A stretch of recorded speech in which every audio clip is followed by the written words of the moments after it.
இது மஞ்சள் சிவப்பா இருக்கு. ஏய் இப்போ எல்லாம் பச்சையான கருவேப்பிலை பச்சை மிளகா தான் பச்சையாக இருக்கும். நம்ம வீட்டில் எப்பயுமே அப்படிதான். இல்லை எல்லா வீட்லேயும் பச்சை மிளகா பச்சையாக தான் இருக்கும். தெரியுது உனக்கு வாயில வாசம் பேசவும் தெரியலையே. ஏய் எல்லாம் ஒண்ணுதான்டா. உங்களுக்கு எல்லாம் வேற வேலையே கிடையாதா? அது ரொம்ப எப்ப பார்த்தாலும் சும்மா என்னையே நோண்டிக்கிட்டு இருக்கீங்க. தலை வலிக்குதே. ஒரு வீடியோ பார்த்தேன் மதன். இன்னைக்கு சண்டே வீட்டில் ஹரிபரியா வேலை போயிட்டு இருக்கு. வாய்ப்புல கத்தி அப்படி சுத்தவா பார்த்தீங்கன்னா மீன் சால மீன் எனக்கு ரொம்ப பிடிக்கும். சால மீன் எடுத்துருக்கேன். அதுக்கப்புறம் பார்த்தீங்கன்னா நண்டு. இன்னைக்கு நம்ம நண்டு சால மீன் செய்ய போகிறோம். இப்போ மசாலாலாம் அரைக்க போகிறோம். மசாலா போட போகிறோம்.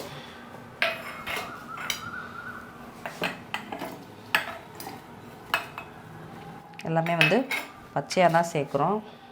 இல்லையே இது மஞ்சள் சிவப்பா இருக்கு. ஏய் இல்லை எல்லாம் பச்சையான கருவேப்பிலை பச்சை மிளகா தான் பச்சையாக இருக்கும். நம்ம வீட்டில் எப்பயுமே அப்படிதான். நார்மலாக பேசினாலே இல்லை எல்லா வீட்லேயும் பச்சை மிளகா பச்சையாக தான் இருக்கும். தெரியுது உனக்கு வாயில வாசம் பேசவும் தெரியலையே. தக்காளி எல்லாமே போட்டாச்சு. உப்பு கூட இது கூட சேர்த்து கொஞ்சம் போட்டுக்கலாம். கூட சேர்த்தா உப்பு சேர்த்து வந்துடாது. இவனை விடக்கூடாது. இன்னொரு பாயாசத்தை போட்டுற வேண்டியது. மரியாதையாக பேசணும்னு நினைக்கிறேன். பார்த்துக்க. நண்டுக்கு தேவையான மசாலா, அதுக்கு உப்பு. நண்டு சாப்பிடுமா? நண்டு சாப்பிட வைப்போம். நண்டை சாப்பிட வைப்போம்டா. வாய் இருக்குதுன்னு பேசக்கூடாதாமா. தேவையான நண்டை சமைக்க தேவையானையா இல்லை நண்டுக்கு தேவையான? எல்லாம் ஒண்ணுதான்டா. உங்களுக்கு எல்லாம் வேற வேலையே கிடையாதா? அது ரொம்ப எப்ப பார்த்தாலும் சும்மா என்னையே நோண்டிக்கிட்டு இருக்கீங்க. தலை வலிக்குதே. ஒரு வீடியோ பார்த்தேன் மதன்.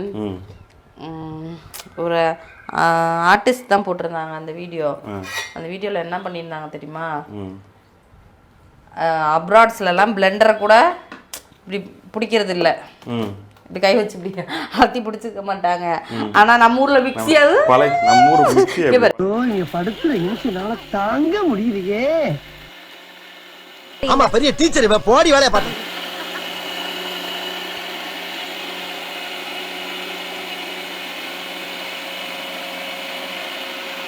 இது கூட கொஞ்சம் கொத்தமல்லி போட்டுக்கிட்டாலும் இன்னும் செம்மையா இருக்கும். ஸோ நம்மளும் கொஞ்சம் காமிச்சிடலாம். இது என்ன மசாலாலாம் சொல்லிட்டீங்களா? வெங்காயம், தக்காளி, அதாவது ஒரு 15 இது வெங்காயம், 5 பல் பூண்டு, 1 இஞ்சி துண்டு, தக்காளி, அதுக்கப்புறம் பார்த்தோன்னா வீட்டு மிளகாத்தூள், தனியாத்தூள், அப்புறம் நம்ம வீட்டில் அரைச்சி யூஸ் பண்ணுற மசாலா, கருவேப்பிலை, இப்போ கொத்தமல்லி சேர்த்து. வாசனை நல்லா இருக்குல்ல? மிளகு சீரகம். ஆனால் வீடியோவில் தெரியாது. வீடியோவில் வாட வராது. உப்பு சேர்த்துட்டோம் இதில். அப்புறம்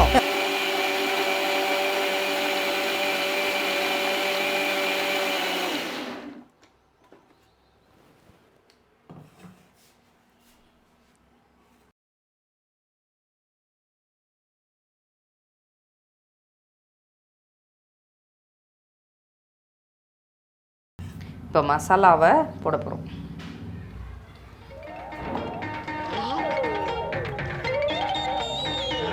ஆல்ரெடி நம்ம வந்து இதில் உப்பு போட்டுட்டோம்.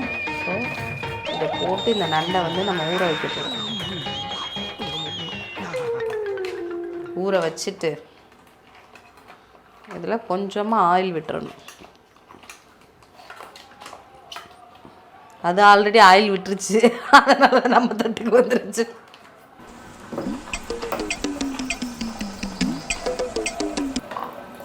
தண்ணி கம்மியாக தான் போட்டிருக்கோம்.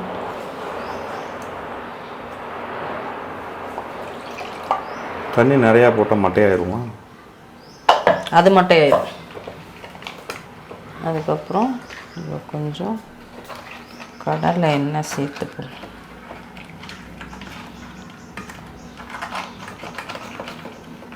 எங்க செத்தப்புறம் நண்டா பாடா படுத்துறாங்கடா. போய் பொழப்ப பாருங்க சார்.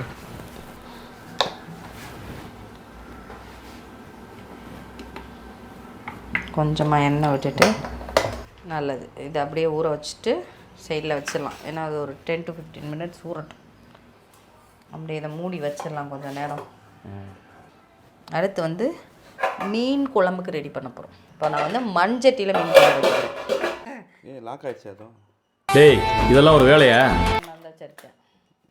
டப்பா உடைக்கிற போல. அடுத்து ஒன்று ஆர்டர் கொடுக்கணும் போலையே. உடச்சிட்டியா? போதுமா? போதும். அதே மாதிரி தான் இருக்குது. அதுக்கு என்ன செய்ய? இதுக்கு பருத்தி மூட்டை பேசாம குடோன்ல இருக்கலாமே. இந்த மீன் குழம்புக்கு நம்மளோட சேவையும் தேவைண்டு வெங்காயத்தை நறுக்கி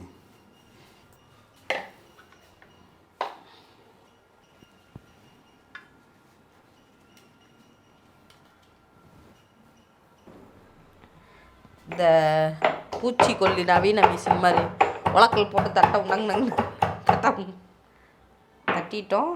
பூண்டு தட்டி 1-2 தட்டி எடுத்து வச்சுருக்கோம். இது எல்லாமே மீன் குழம்புக்கு. மீன் குழம்பு சரியா? மண்சட்டி மீன் குழம்பு போட்டாலே எனக்கு ஒரு பயம் இருக்குது. ஏன்? ராம்நாட்டில் ஒரு குழம்பு வச்சு இல்லை, ஆக்சுவலாக அந்த குழம்பு வந்து என்ன ஆச்சுன்னா, மண் சட்டியை பழக்கணும்னு தெரியல. சட்டியை வந்து வாங்கி அரிசி கழுவுன தண்ணி, வடித்த தண்ணி இதெல்லாம் ஊற்றி சீசனிங் பண்ணணும். அது அப்போ ரொம்ப சின்ன பிள்ளை, ஒரு 10 வருஷம் இருக்குமா, கூட இருக்கும், 10-12 வருஷம் இருக்கும். அப்போல்லாம் தெரியாது. ஸோ மண்சட்டி வாங்கணும்னு ஒரு ஆசையில் வாங்கி அந்த குழம்ப வச்சு அந்த குழம்புல எல்லாமே மண்ணில் ஊறி அவ்வளோதான். ஓகே, சமாதி பண்ணிட்டோம் குழம்ப. தெளிவாக சொல்லு. மீன் குழம்புன்றது எங்களோட ஆசை என்னன்னா மண் சட்டியில் வச்சு அன்னைக்கு சாப்பிடல, மறுநாள் சாப்பிட்டு தான் ருசியாக இருக்கும். மண் சட்டிலே வச்சுட்டோம். மறுநாள் எடுத்து பார்த்தா மண் வாசனையும் மீன் ஒன்றா இருக்குது. எது மீன் எது மண்ணுன்னே தெரியல. அதனால் வந்து மண் சட்டி குழம்புனாலும் எனக்கு ஒரு பயம் இருக்குது. இப்போ எப்படி இருக்கும்? இப்பயும் அப்படித்தான். சட்டி காயிற வரைக்கும் வெயிட் பண்ணோம். கொஞ்ச நேரம் வெயிலில் வச்சுட்டு வரவா? அதுதான் அடுப்பு தூக்கி வச்சுருக்கேன். மிளகா, கொஞ்சமாக கருவேப்பிலை, அப்புறம் வந்து வெந்தயம் மெயினாக தேவை. மீன் குழம்பு வெந்தயம் போட்டு தாளிச்சா தான் நல்லாயிருக்கும்.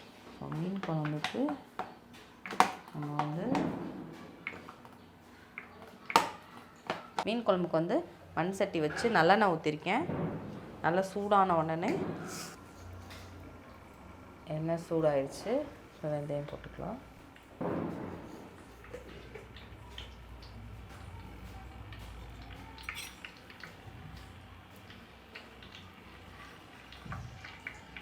பொரியும் போதே வெந்தய வாசம் பயங்கரமாக இருக்கும்.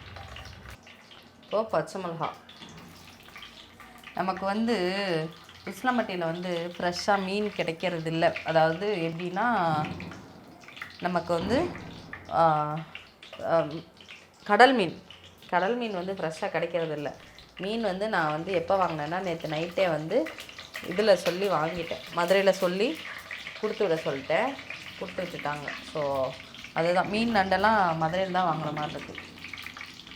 நம்ம ஊரில் கிடைக்கல.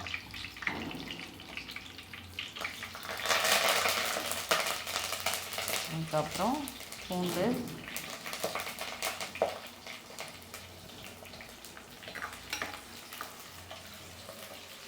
நல்லா வாசனை வருதுல்ல.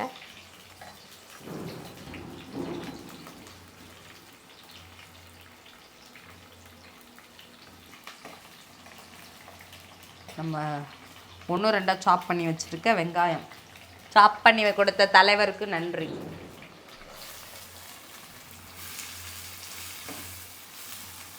அரிசியை வாயில் அள்ளி போட்டு மெண்டுக்கிட்டாங்க. இங்கே ஒன்றுமே இல்லாத மாதிரி. அது என்னன்னு தெரியல, அந்த பழக்கம் விடவே மாட்டுது. சாப்பாடு எப்படி குறையுதுன்னு பார்த்தா இந்த அரிசி அள்ளி அள்ளி தின்றாங்க மக்களே. அவங்க போயிட்டாங்க. நீ நம்ம தான் வறுக்கணும். கரண்டியை வைக்காதன்னு சொன்னால் கேட்க மாட்டாங்க. அடுப்பில் இருக்கும்போது சட்டி சூடாக இருக்கும். அதனால் கரண்டியை வந்து எப்பயுமே வந்து சட்டியில் வைக்கக்கூடாது.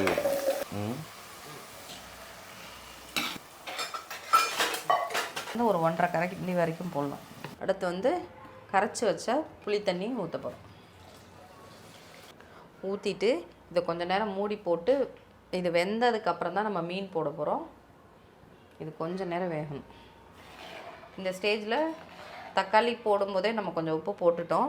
ஸோ உப்பு தேவைன்னா நம்ம பார்த்து உப்பு போட்டுக்கலாம். வந்து இது வேகட்டும். ஸோ நம்ம மூடி போட்டு கொஞ்சம் நேரம் வேக விட்டுறலாம். இப்போ ஹை ஃப்ளேமில் வச்சுக்கலாம். சேஞ்ச் பண்ண போகிறோம். ஏன்னா ஆல்ரெடி வந்து நம்ம நண்டு வந்து விரட்டி வச்சுருக்கோம் இல்லையா, அந்த மசாலா வந்து இப்போ நம்ம ரெடி பண்ண போகிறோம். ஸோ அதனால் மீன் குழம்ப தூக்கி அதில் போட போகிறோம்.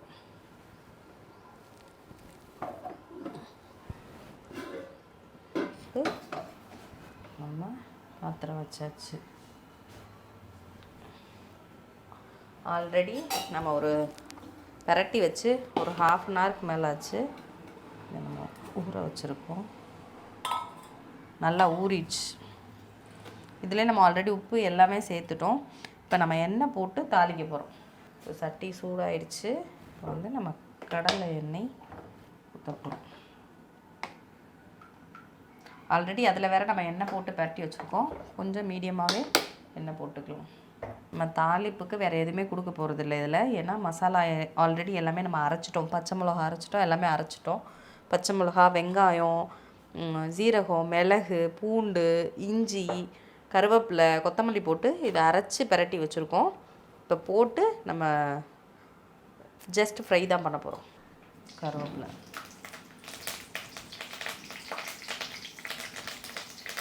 எரிக்குதுரா. என்ன பண்ணுறோன்னா நண்டு எடுத்து ஹேண்டில் போட்டோம்.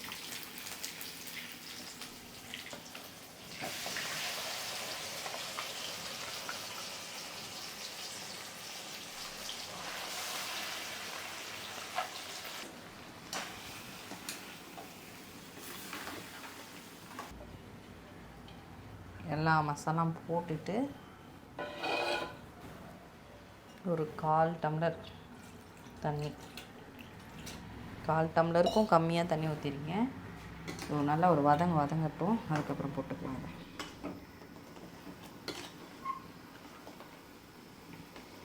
சைடில் தலை ஒரு சம்பவம் நடந்துச்சு, கவர் பண்ண மறந்துட்டேன். கால் உடஞ்சிருக்கு, கல் விழுந்துருச்சு. நான் காலைல தான் சமைக்கும் போது சொன்னேன், எது செஞ்சாலும் பார்த்து செய்யணும் அப்படின்ட்டு. இப்போ தலைவனும் நல்லா கொதிச்சிட்டோம். தலைவன் இப்போது நம்ம இவனில் நல்லா மீனை இறக்க போகிறோம். இங்கே பாருங்கள், நண்டு மசாலா எப்படி வந்துட்டுருக்குன்னு பார்க்கும்போது பயங்கர டெம்டிங்காக இருக்குது. இந்த ஸ்டேஜில் நம்ம அந்த 1/4 டம்ளர் தண்ணி தேர்த்து வச்சுருக்கேன் இல்லையா, இதை ஊற்றிடலாம்.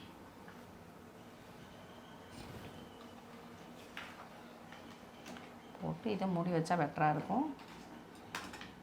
நல்லா மசாலா வந்துடும்.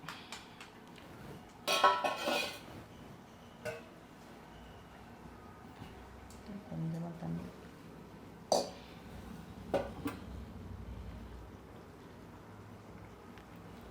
மீனை இறக்கிடுவோமா? நல்லா கழுவி வச்சுருக்க மீனை வந்து கொதிச்ச மசாலா குழம்புல இறக்கிட்டுருக்கோம். சால மீன் பொறுத்தளவுக்கு ஃப்ரை பண்ணாலும் நல்லாயிருக்கும். ஸோ ஒரு பக்கம் மீன், ஒரு பக்கம் நண்டு, ஒரு பக்கம் நண்டு. இதுக்கு மேலே இதை கிளறவே நடுவில் ஒரு கவுசி. இவர் தான் சாப்பாடு அப்படியே வந்து சிம்மில் போட்டு வச்சுட்டேன். இப்போ பார்த்தீங்களா, நண்டு மசாலா வந்து பயங்கரமாக இறங்கிட்டுருக்கு. நண்டு மசாலுமே நான் சிம்மில் தான் போட்டிருக்கேன். இன்னும் டேஸ்ட் வேணும் அப்படின்னா இதில் வந்து அரைச்சி நல்லா வறுத்து அரைச்சி பெப்பரும் ஜீரகமும் போட்டால் சூப்பராக இருக்கும். கால் எடுத்து கடிச்சா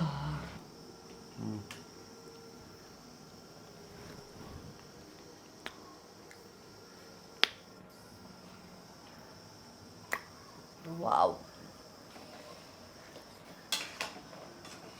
இடையில வந்து இதுக்கு மேலே கொத்தமல்லி, கருவேப்பிலை போட்டால் சூப்பராக இருக்கும். இன்னும் கொஞ்சம் அந்த ஆயில் பிரிஞ்சு வர வரைக்கும் வச்சுட்டோன்னா செம்ம டேஸ்ட்டாக இருக்கும். மேக்ஸிமம் எந்த சண்டேவும் வீட்டில் இருக்க மாட்டேன். மேக்கப் இருக்கும், முகூர்த்தம் இருக்கும், அதனால் கிளம்பிடுவேன்.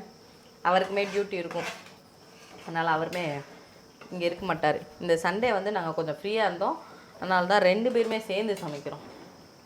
வீட்டில் இருக்கும்போது கண்டிப்பாக சேர்ந்து சமைங்க, அப்போ தான் வீடு நல்லாயிருக்கும். மீன் குழம்பு.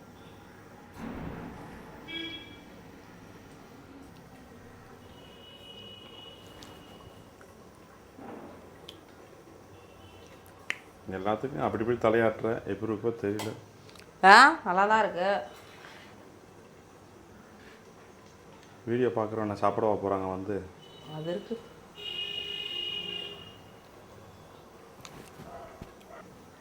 ஊராருதிக்கி வச்ச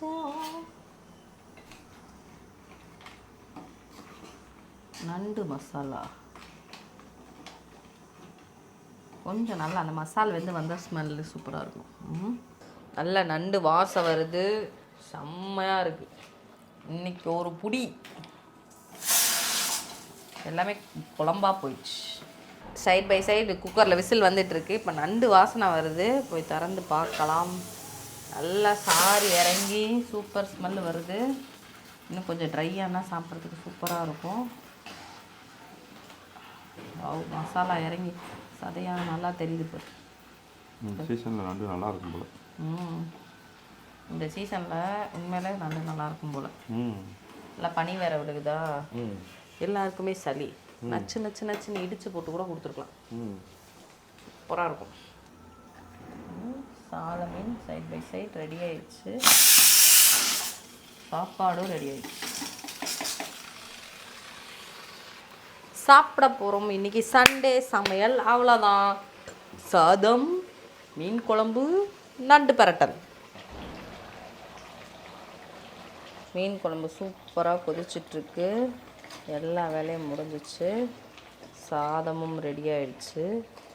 இந்த சைடில் நண்டு மசாலாவும் ரெடி ஆயிடுச்சு. சூப்பராக இருக்குது, ஸ்மெல்லு வீடே தூக்குது. ஃபைனலாக நம்ம நண்டு மசாலா செம்ம சூப்பராக கொதிச்சிட்ருக்கு. ஏன்னா நம்ம மல்லித்தலை சேர்க்க போகிறோம். நல்லா கிளறி விடலாம். ஸ்மெல்லே சூப்பராக இருக்குது. சாதத்தோடு பிணைஞ்சு சாப்பிட அவ்வளோ டேஸ்ட்டாக இருக்கும். அதுக்கப்புறம் நம்மளோட ஸ்பெஷல் மீன் குழம்பு ரெடி ஆகிட்டுருக்கு. இதுவுமே பார்க்கவே செம்ம டெம்டிங்காக இருக்குது. வாங்க சாப்பிட்லாம். சாதம், சோறு ரெடி ஆயிடுச்சு. பிளேட்டில் போட்டுக்கலாம். நம்மளோட ஸ்பெஷல் நண்டு மசாலா.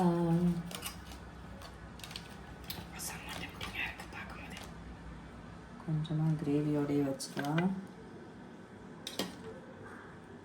நல்லா வாசனையாக இருக்குது. நண்டோட ஃப்ளேவர் சூப்பராக இருக்குது. இதுக்கு தான் ஊருக்குள்ள ஒரு ஆளினால் அழகுராணி வேணும்ன்றது திருத்தம். வாவ், சூப்பராக வந்திருக்கு மீன் குழம்பு. நம்மளோட என்ன பிரியணும் அப்படி சால மீன் குழம்பு. சில கழுவும் போதே நல்ல இதுவாக இருந்துச்சு. ஸோ மீன் ரொம்ப பிடிக்கும். முள்ளாக தான் இருக்கும், ஆனால் செம்ம டேஸ்ட்டாக இருக்கும். கொஞ்சமாக மீன் குழம்பு ஊற்றிக்கலாம். இது நாளைக்கு சாப்பிட்டா இன்னும் டேஸ்ட்டாக இருக்கும்.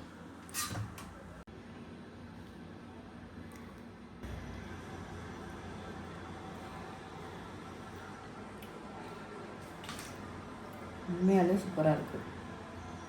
வாவ்,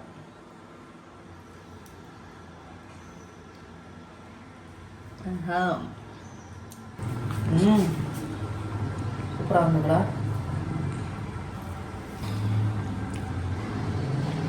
சூப்பராக இருக்கு. செம்மையாக இருக்குல்ல?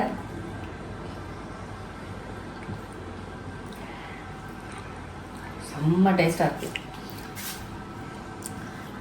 நல்லா சமைப்போம், நல்லதே சமைப்போம். இதே மாதிரி மோர் வீடியோஸ்க்கு நம்ம பேஜை மறக்காம ஃபாலோ பண்ணிக்கோங்க. பாய்.